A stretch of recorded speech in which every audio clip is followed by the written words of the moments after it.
Welcome back sa ating channel mga kadiyo. Ito po ang ating news update ngayong araw. Panoorin po natin ang video.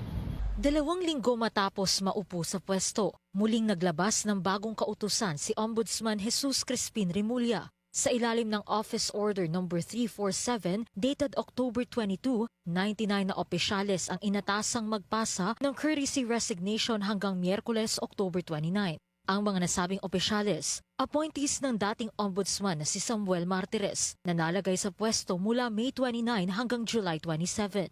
Kabilang narito ang 2 assistant ombudsman, 4 na direktor, 3 graft investigation officer, 6 na graft investigation and prosecution officers at 30 assistant special prosecutors. At ang kanilang salary grade nasa loob ng SG 25 to 29 na nagkakahalagang 111,727 pesos hanggang 180,492 pesos. Hinikayat din ni Remulla na magsumite ng voluntary resignation ang mga opisyal na may salary grade 24. Nauna nang inanunsyo ng bagong ombudsman na oobligahin niyang mag-reapply ang mahigit 200 empleyado na pumasok sa tanggapan ng ombudsman ngayong July bago magretiro si Martires.